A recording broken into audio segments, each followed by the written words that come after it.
Hello বন্ধুরা, দেখো আমি ফ্ল্যাটে এসেছি। একটু ফ্ল্যাটের কাজ দেখতে কেমন হচ্ছে। অনেক দিন আসা হয়নি, তো অনেক দিন পরেই দেখতে এলাম। এই যে এইটা আমাদের রুমটা ফলস সিলিংয়ের জন্য দেখো এগুলো করে রেখেছে এরকম। তো এখন অনেক কাজ আছে, ওয়ার্ড্রপ বাকি আছে। তো হচ্ছে আস্তে আস্তে কাজ, তাও খুবই তাড়াতাড়ির মধ্যেই ওরা করছে, কারণ অনেক মিস্ত্রি কাজ করছে। তো সব সময় আসা হয় না, কাঠের কাজ হচ্ছে। তো সব কিছু মিলেমিশেই এই যে এটা সিংহাসন। তো আমি বলছিলাম একটু সিংহাসনটা না বড় হয়ে গেছে। একটু আমার ইচ্ছা ছিল একটু ছোটোর মধ্যে, তো যথেষ্টই বড় সিংহাসনটা। চওড়া করেছে। আর এইটা নিয়েই আমি আমার বরকে বলছিলাম যে সিংহাসনটা এতটা চওড়া করে ফেলেছে, হ্যাঁ একটু ছোটোর মধ্যে হলে বেশি ভালো হতো। আর নিচে অনেক রাখার জায়গা আছে, অনেক কিছু জিনিসপত্র বাসন কোসন আমাদের থাকে। তো তো অনেকটাই এঁটে যাবে এখানে আশা করছি। বাকি তো এখানে বাঙ্কও আছে, বাঙ্কেও রাখা যাবে। হ্যাঁ, তো যেগুলো ব্যবহার হয় না সেগুলো বাঙ্কে রেখে দেবো। আর আমি একটা বাসন মাজার জন্য ঠাকুরের জায়গা করেছি, বেসিনটা দেখলে তোমরা। এইখানে ডাইনিংয়ে সব কাজ হচ্ছে, মেজারমেন্ট হচ্ছে, সব কিছুর মাপঝোঁক চলছে। অনেকে এসছিল কাজে, তো অনেকজন আবার অন্য জায়গায় একটা কাজ আছে একদিনের, তো ওই জন্য বেরিয়ে গেল। হুম। আর এরা এই যে মাপঝোঁক করছে কাজের। তো কতদিনে শেষ হবে, এখনও মনে হচ্ছে 1.5 মাস মতন লাগবে কাজ। আমার যদিও গৃহপ্রবেশের দিনটা ঠিক করেছি অক্ষয় তৃতীয়া। আর এই যে ডাইনিংটা দেখো, ডাইনিংটা একটু লম্বা টাইপের হয়েছে। আর এই দুপাশে এরকম টাইপের ফল সিলিং করেছে। আমাদের ওই দাদা যে করছে, সে আমাকে বিয়ের আগে থেকেই চেনে। তো ও আমাকে বলেইছে যে আমাকে এমনি তুই তুই করে ডাকে, বলেছে যে তুই দেখবি কত সুন্দর আমি কাজ করি। দেখা যাক কী হয় শেষমেশ। এইটা আমার ছোট ছেলের রুমটা।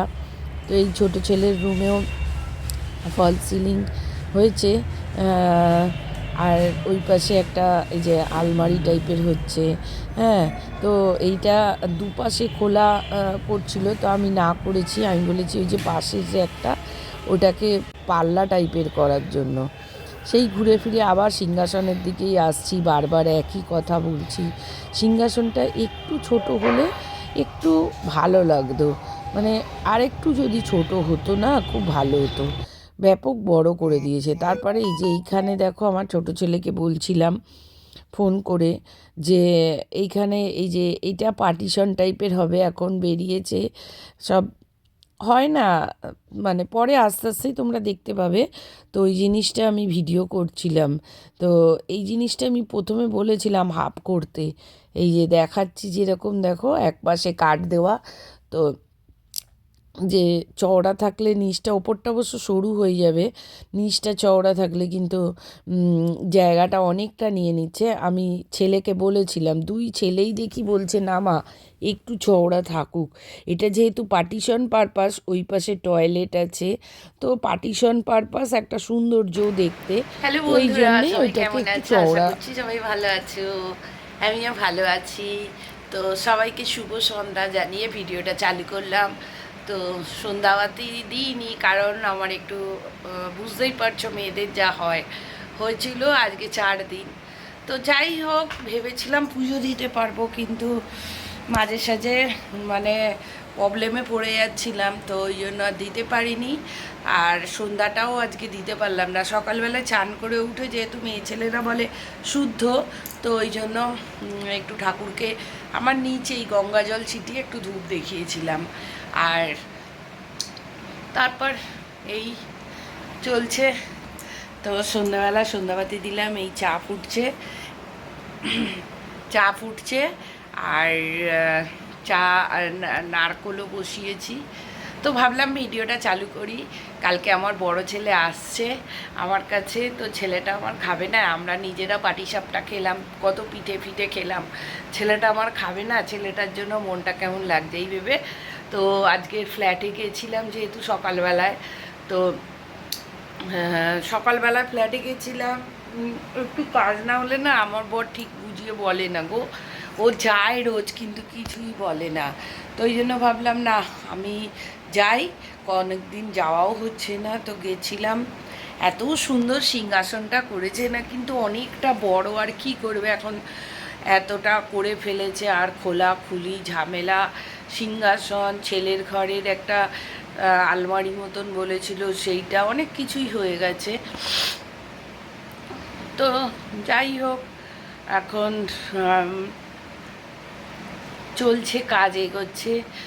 আর এই তোমরা আশীর্বাদ করো যেন আস্তে আস্তে ভালো একটা ছেড়ে দুটো চারটে এরকম করে আমার ছেলে করতে পারে। ছেলে কত ভালোবাসা বাবা মায়ের ওপর, যে বাবা মাকে ফ্ল্যাট কিনে দেয়। আজকে ভগবান, আমি সবসময় আমার ছেলেকে আশীর্বাদ করি, আমার দুটো ছেলেই যেন এত ভালো, বড় ছেলেও প্রচুর করে, ছোট ছেলেও প্রচুর করে, জানো তো। তো ওদের দান আমি তো ভুলবো না, মা হয়ে সবসময় ওদের আশীর্বাদ করি। তোমরাও সকলে ওদের আশীর্বাদ করো যেন ওদের ভালো হয়। তো যাই হোক, এবার আমাকে রান্নাঘরে যেতে হবে, একটু ওই চাটা নামাবো। তো চা নামাবো, তারপর নারকোল ওইটাও হচ্ছে, ওইটাকেও নাড়বো। চলো দেখতে থাকো, আশা করছি ভিডিওটা ভালো লাগবে। আর যদি ভালো লাগে অবশ্যই চ্যানেলটাকে সাবস্ক্রাইব করো। চলো, এই যে এক পাশে চা ফুটছে, আর এক পাশে দেখো নারকোল, দুধ, তারপর ক্ষীর, চিনি সব দিয়ে জাল দিচ্ছি, একটু পাটিসাপটা করব। তো আমার ছেলে আসবে, এটা বৃহস্পতিবারের ভিডিও, আর শুক্রবার দিন আমার বড় ছেলে আসবে। অনেক দিন পর বন্ধুরা আসবে ছেলে, তো ছেলেকে তো সহজে দেখতে পাই না, খুব ছেলের জন্য মনটা খারাপ লাগে। এক ছেলে ব্যাঙ্গালোর থাকে, বড় ছেলেও ব্যাঙ্গালোরে ছিল অনেক দিন, তো এসছে। তো বললো মা আমি বাড়ি আসছি, তো বলেছে শুক্রবার আসবে। তো এসেও ছিল, ছেলে খুব আনন্দ পেয়েছিলাম বন্ধুরা। তো এই ছেলের জন্য একটু পাটিসাপটা করছি, ওই ছেলে পারপাসেই সবাইয়েরই খাওয়া হবে। তো ওই জন্য দেখো পাটিসাপটাটা ক্ষীর দিয়ে আর দুধ দিয়ে জাল দিচ্ছি। তো আগের দিনই করে নেব, মানে আমি এই চাটা করেই চাটা খেয়েই চালু করে দেবো পাটিসাপটাটা স্টার্ট। কারণ শুক্রবারে রান্না করব, তো ছেলে আসবে, একটু সময় পাবো না। যদি পাটিসাপটা করতে থাকি তো অনেকটাই সময় চলে যায়। তো আর আরেকটা কথা, এই পুরটার মধ্যে কিন্তু নারকোল অবশ্যই আছে, আমি নারকোলটা উজ্জ্ব করতে ভুলে গেছিলাম, তো বলে দিলাম আমি নারকোল ছাড়া এই পুর করি না, নারকোলের মধ্যে ক্ষীর দিয়ে করি। হয়েছে। তো পাটিসাপটা এবারে অনেকবারই খাওয়া হলো, ছেলে সংক্রান্তিতে ছিল না, ব্যাঙ্গালোরে ছিল, ছেলেকে দিতে পারিনি, তো ও ভালোবাসে খেতে।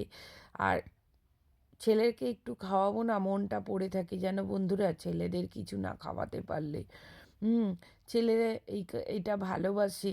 বড় ছেলে, ছোট ছেলে ওই আহ, গাজরের হালুয়া ভালোবাসে, ও এলে মনে হয় করি, যদিও এটা শীতকাল ছাড়া করা যায় না। আর এই পিঠেও তো এমনি সময় আর হয় না, বেশিরভাগ শীতকালেই করা। যেহেতু সংক্রান্তিতে ছেলেকে খাওয়াতে পারিনি, মনটা পড়েছিল জানো, ওই জন্য পাটিসাপটা করতে নিয়েছিলাম। আর এই যে রাতের ডিনার তারপরে করতে বসে গেছি, বেগুন ভাজা, ধনেপাতা বাটা, ডিমের ঝোল এই করেছিলাম ফ্ল্যাট থেকে এসে। আর এই যে আমার বর তরকা, সিমের পায়েস দিয়ে রুটি খাবে। তো ভিডিওটা কেমন লাগলো, যদি ভালো লাগে অবশ্যই লাইক কমেন্ট শেয়ার, চ্যানেলটা